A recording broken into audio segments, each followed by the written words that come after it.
Sobrang ganda dito. Heto ako, tamang chill sa pinakamura at pinakabagong cabin dito sa Benguet. Tama, I spent 3.5 to avail a cabin. The cabin was impeccable, clean, and well maintained. Place is also nakaka-relax, sarap mag-unwind and drinking coffee while enjoying the beautiful nature's view. Kung unwind lang po, dito na kayo plus super asikaso po ni owner. Enjoyed every part of this place plus the bonus, hang and bridge and river experience. Para malaman natin kung worth it nga ba, mula Novaliches, bumiyahe kami papuntang Baguio para matry ang pinakamura at pinakabagong cabin dito sa Benguet. Ngayon guys, nandito na tayo sa King's Cabin. Akitin na natin kung worth it ba talaga itong pinuntahan natin. Sir? Opo. Sir? Opo. Yoo! Akitin natin sa sasta. Baka matrespassing tayo. Pero ito na yun. Ay, ito si sir. Oh, ito. Ayan. Sir, makakita sana kami. Siya nga pala yung may-ari, tapos ito yung parang admin house. Si Jay nga po pala, yun ang nakabook. Okay, ito po. Sakto. Tara. Sinamahan muna kami ni sir para ma-introduce yung cabin. Ayun, so, coffee machines. I'll send the video how to operate it. We have Anli coffee. Just be careful, may nagpalpitate na. Kung gusto nyo mag-tsa-tsa, we have free flower dried teas there. Coffee shots, inclusive on your stay. We have white caramel and vanilla. Andito rin ang aming free honey taste. Kapag nagustuhan nyo, we have complete things that you need. The Wi-Fi can be scanned sa ating air cooler. You guys can check upstairs. Ito ang view. We close these doors para naman di kayo pasukin ng mga lamok or insekto. We have this entertainment area. Board games, cards, arcade, lunch and coffee tables. Here's another area for a balcony. So ngayon guys, nandito na tayo sa taas. Ikaw tol, ano masasabi mo tol dito tol? Solid dito tol kasi view pa lang eh. Wala ka na masasabi. Nature lover ka ba? Para sa akin tol, kung hindi ako sa nature. Hindi ka nature lover pero Sino mo naman kasi ang ganda ng lugar. kahit hindi ka nature lover, mapapalab ka sa nature kasi tingnan mo oh. Ito yung perfect place para makapag-relax ka ng maayos. Ang kinagandaan dito, yung bundok na yan, nagiging zero visibility yan. Pagpasok natin guys, nandito na agad yung ating kusina, condo style. Tapos may, ano ba tawag dito, yung panghigop ng usok. Yan, nagluluto ka ng tuyo, nakakabing ka ng malupit, tapos tuyo, wala mo. Pero example na lang yun, para hindi mangamoy siya. And may mga utensil tayo, may mga tools, may mga equipment. And rice cooker, heater, may blender, may rep tayo, pwede tayo dito makilagay.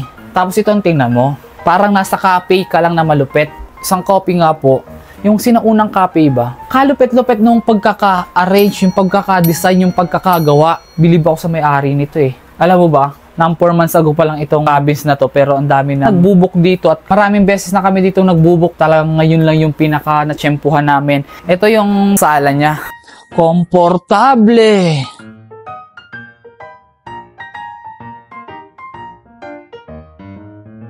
Tapos may mini aquarium. Siya yun, oh, mga mini fish. Kung mahilig ka mamingwit, mga whale, pwede ka magkawil dito tulo.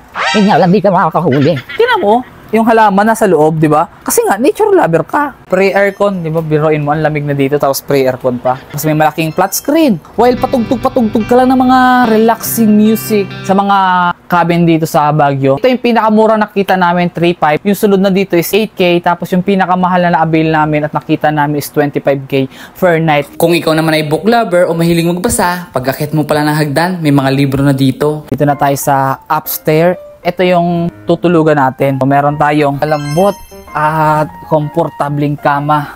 Ay, relax ka. Ito wala ka ng unan, oh. Tsaka matutulog ka na kagaya, no? Kita mo yung view, oh. Gigising ka ng umagang ganda ng view. Sarap isama yung jowa mo dito. Check natin yung unan kung mabango. Titingnan natin kung anong klaseng amoy nung 3.5 nila. Mabango tol. Ganito yung ano namin. Ganito yung amoy ng una namin. Parang nasa bahay lang ako. Yan yung kumot guys. O kumot pa lang. Yung parang halata mo ng malamig dito. Mas masarap pagkasama mo yung jowa mo dito. May kayakap ka. Tayo kasi mga Pilipino, addict na tayo kaka-cellphone. Diba? Suggest ko nga kay kuya tanggalin yung wifi dito para wala kang puproblemahin yung may mag-chat sa'yo. Magbayad ka na ng utang mo! Yung deadline na ng trabaho mo, ipasa mo na yan! Xerox na! Para mabalik natin yung mga panahon na wala pang cellphone. May chessboard tayo dito. Tapos may ano bang laro to? So, di ko alam kung anong laro yan. Ay, ito, anong laro to? Parang maganda to ah. Parang dare ito ah. If you are in a relationship. Ah, mga quotes. Hindi ko naintindihan English kasi. Suggest ko sa'yo, sir, Tagalog ah. Tapos itong Captain America. Taka may ano dito, ano ba tawag dito? Basta yung ginaganong-ganon yan oh. Ah, ito. Ano bang tawag yan sa laro na yan? Yung makabundok siya tapos makahulog talo. Parang ano dito tol, the moment of ano, parang aesthetic ka lang sa buhay mo. Kunyari, nagsusulat ka ng tula, Dear Charo. Ay putya yan. Tagal na pala ko ng MMK, sorry. Ito yung labas guys. Yon. Tingnan mo, mag-upo ka lang dito oh, tapos magkapi-kapi ka. Ah, tapos makita mo yung view. Lalo na pag umaga, malay mo makatsyempohan mo may pag dito. Di ba 4 months pa lang ito nakatayo? I-upgrade pa daw nila ito. Lalagyan ng jacuzzi, lalagyan ng sauna. Uy, may hindi pa pala ako na-check tol. Ay, oo nga pala tol. CR check! So, buksan natin. CR. Malawak. Malawak. Kaya mong magsayaw. Diba? Hindi sikip. Tapos malinis, maaliwalas. And meron tayo ditong drum. Tatry natin kung bakit may drum. Siguro walang tubig. Try natin itong biday. Hindi.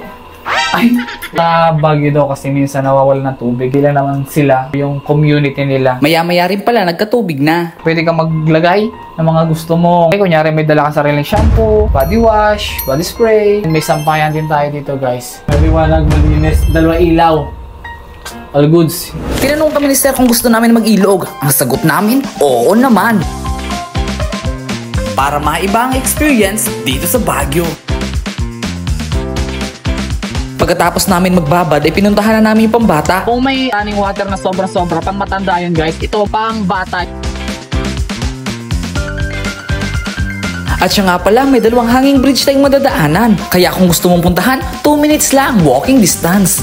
At pag uwi namin, kape tayo tol. Bago magkape, magbabanlaw muna tayo. Kakagaling lang namin ng ilog and syempre, malamig! So ngayon, kailangan natin coffee break. Kailangan natin magkape. Kaso, ang problema tol, di tayo marunong nito. Sabi ni sir kanina, pwede kayo magkape libre yan and sesend ko na lang sa iyo kung paano gamitin. Kaya naman sinundan lang namin yung YouTube. Prepare daw tayo ng gatas. May libre gatas ba dito? Tingnan natin. Tignan mo tol, tignan mo. Meron tol. Dito mo buksan mo. Milk! Yan. So, bawas na ba siya? Baka binibili ito. Baka may bayad. Huwag na tayo maggatas.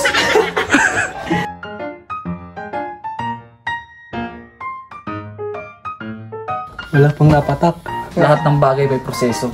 Yes. Habang naghihintay kami ng kape, ay nanood na muna kami.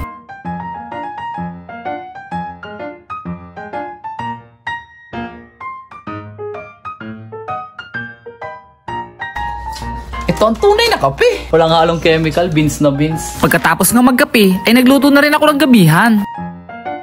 Tapos na tayo magluto. Dito pwede ka magluto guys. At ang kinagandahan yan, may tindahan sa baba. Walking distance lang, mga 30 seconds to 1 minute. May tindahan na dyan. Parang ano siya, grocery.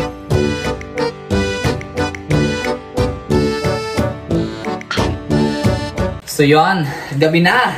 Yeah. So gabi na. Gabi na. So gabi na. At ngayon, gabi na. Ano gagawin natin ngayon? Mag-movie marathon tayo man. Na.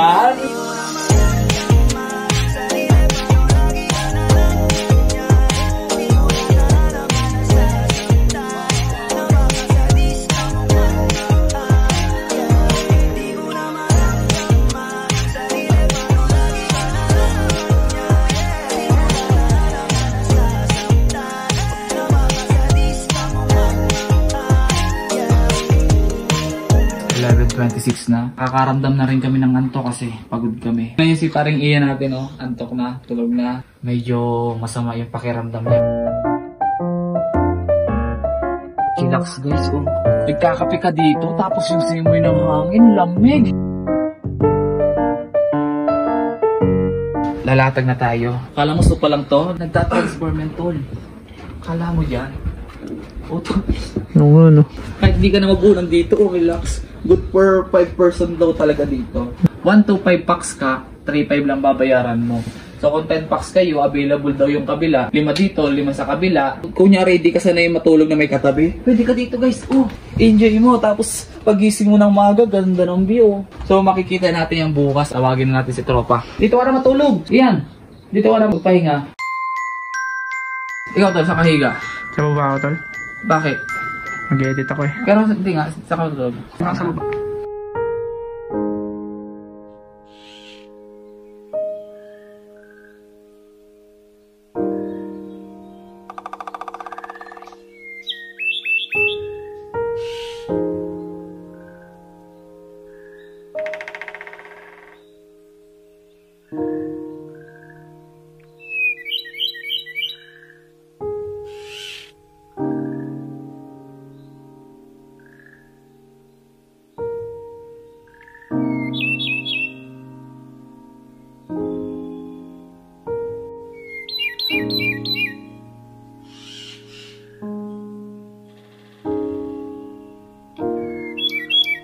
Ang sarap ng tulog ng dalawa, pero alas 9 na. Tol, gising na tol.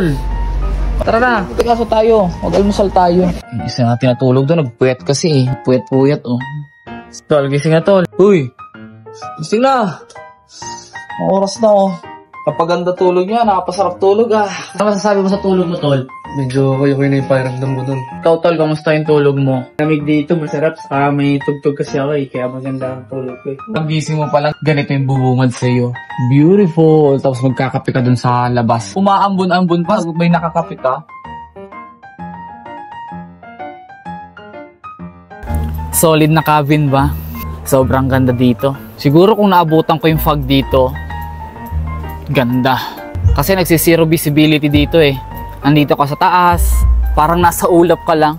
Kailan kaya yung time na yun? November, December, January, February? Pero okay lang, di ba? Kaya kung nature lover ka, mapapamahal ka sa view. I love you. Corny. Ang masasabi ko lang, napaka-solid at sulit yung tray 5 mo.